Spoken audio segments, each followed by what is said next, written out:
got a you know, a pretty powerful way of collecting and analyzing data with these technologies. Now, if we get away from technology, we can think about some of the things that geographers do. They think about, you know, locations and how things are organized out, you know, on the Earth's surface. So I just have a map here of the Muslim world. We have Mecca right here. We know that Mecca is in the Saudi Arabian peninsula, and we can see then there is a relationship between that location and the distribution on the Earth's surface. So we're always thinking about, you know, what's the relationship of one place to another, one point to an area, all those kinds of things that give us variety on the Earth's surface, but also give us some kind of, you know, organization on the Earth's surface. If you're looking at physical geography, this is the 2004 tsunami, so we can map the energy. This is Aceh before the earthquake and then after. This is satellite imagery, so this is another way that we can collect data. And we're also going to look at that today, in which we have, you know, an image that we can superimpose over GIS. We can line it up. We can get it to line up with the features in the map, and so we can see pictures as well as maps of things on the Earth's surface. We're also interested in movement, so things are changing through time. So if you're teaching history, for example, you're probably interested in what's happened over the course of time. And so we can see distributions. Now this map right here is a distribution map of Hispanic population. And we can see that there is, as you might expect, a distribution along the border with Mexico, but we see some outliers. We see that, you know, we don't think of Hispanic populations as being all that important in southern Idaho, but we see that there is a fair number of Hispanic people. And there are certain counties sort of distributed through the Midwest that have a relatively large percentage. So one thing we can do is we can start to think of those layers, and we can think about, you know, what other variables might come into play. And so we can superimpose different layers and try to answer that question of why do we have this distribution, and, you know, what kind of movement from one area to another might come into play.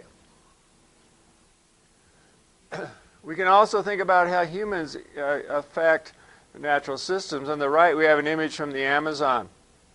So this is rainforest that's been cut down. We can see the distribution of buildings through the area that has been impacted. So we can really go to lots of different places remotely and see what's going on in many locations.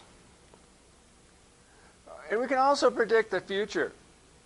We can think about, you know, what's going to happen down the road, and by looking at those layers and putting those layers on top of each other, we can make some predictions about, you know, what might happen to land use in the future. And we can think about changes that have happened in the past and, you know, say, well, there might be a change in the future if the trend continues in the way it is. And of course we have, you know, a drawing of a futuristic city here, so that's just an artist rendering. But over here we have Valencia, Spain. This is an existing city. Looks pretty futuristic. You know, you can engage students in thinking about what would happen if we had, you know, cities like this in other places. What are the downsides? What are the upsides of that? So, in all those different kinds of ways of analyzing the Earth's surface, one of the things that is important is that we have people who are able to do this kind of analysis, whether it's someone who sits in front of a computer making a map and doing analysis.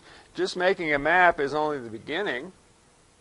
And one thing to think about in terms of GIS, it's an analytical tool. It's not necessarily a map-making tool. That's the way we see the information, but it really gives us a much better picture of what's going on than just producing a colorful map. We would also have people out in the field, like these people in the middle. Now, this is a GPS unit.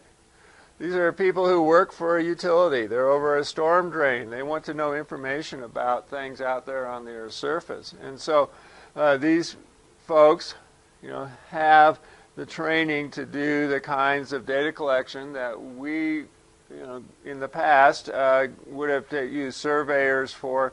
Now you can do things in GPS. You've also got traditional kinds of data collection. This is a forest in Germany where they are collecting information. GIS-related professions is one of the largest or the fastest growing segments of the U.S. economy. It's growing much faster than other segments of the economy, and so we really need to have people engaged and trained in this kind of technology, in data collection, so that you can have a workforce that is able to do this kind of analysis. Now, you have to teach them necessarily, but it's good to get them engaged, to get them started thinking about this as a possible profession down the line. Okay. So that's sort of my overview of how GIS and technology works into geography and other fields. And